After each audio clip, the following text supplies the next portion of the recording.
এই যে এক বিয়ে বাড়ির ঘটনা দুদিন ধরে ফেসবুক টিকটকে ভাইরাল, কিন্তু কেউ জানে না এটার আসল কাহিনীটা। অনেকে মনে করতেছে যে লোকটা মারা গেছে ওই লোকটা নাকি যে মেয়েটার বিয়ে হচ্ছে ওই মেয়েটার প্রেমিক, কিন্তু আমি এই ঘটনাটা অনেক জায়গায় পড়েছি, শুনেছি, তারপর আপনাদের মাঝে শেয়ার করতেছি। আসলে ভিডিওতে দেখানো যে লোকটা মারা গেছে ওই লোকটা ছিল যে মেয়েটার বিয়ে হচ্ছে ওই মেয়েটার দাদি। সম্ভবত মেয়েটার বিয়ে হচ্ছিল রবিবার, কিন্তু কে জানতো আজকে তার দাদি চলে যাবে পরকাল। ঘটনাটি দেখে একটা জিনিসই খারাপ লাগছে, যে লাশটাকে সামনে রেখে তারা প্যান্ডেলে বসে পেট চুক্তি খাবার খাচ্ছে। এই বাড়িটাতে ধুমধাম করে বিয়ে হচ্ছে, অথচ একটা মানুষও নেই মৃত মানুষটার পাশে বসে একটু কান্না করার, মৃত মানুষটাকে একটু দেখার।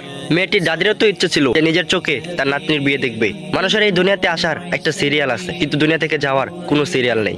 আপনি কার জন্য এত কষ্ট করে পরিশ্রম করে উপার্জন করে দিয়ে যাচ্ছেন? আপনার সেই দামি দামি উপার্জন মানুষের কাছে ঠিকই রয়ে যাবে, কিন্তু আপনি সেদিন সবার কাছে কম দামি হয়ে যাবেন যেদিন আপনার রুহটা দেহ থেকে চলে যাবে। আপনার দেহে যদি নিঃশ্বাস না থাকে তাহলে কেউ আপনাকে এক পয়সা দিয়েও দাম দেবে না, যেটা এই ভিডিওর মাধ্যমে প্রমাণিত হয়েছে। এই লোকটা যদি বেঁচে থাকতো তাহলে অবশ্যই এই আয়োজনের মাঝে অংশগ্রহণ করতো। তবে এই লোকটি দুনিয়া থেকে চলে গেছে, তার আশেপাশে কেউ নেই তাকে একটু দেখার জন্য, তার আশেপাশে কেউ নেই তার জন্য একটু অস্ত্র জড়ানোর। তবে আপনি যতদিন বেঁচে ছিলেন আপনি যেমন অভিনয় করেছেন, আপনার আশেপাশের মানুষগুলোও আপনার সাথে তেমনই অভিনয় করে গেছে। এই ভিডিওটা দেখার পর আমি একটু দুশ্চিন্তার মধ্যে পড়ে গেলাম। একদিন আপনাকে আমাকেও এই দুনিয়া ছেড়ে চলে যেতে হবে, তখন কেউই থাকবে না আপনার আমার পাশে। এই ভিডিও থেকে একটা জিনিসই শিক্ষণীয়, যে জীবন কখনো কারোর জন্য থেমে থাকে না। তো এটাই ছিল এই বিয়ে বাড়ির ঘটনা।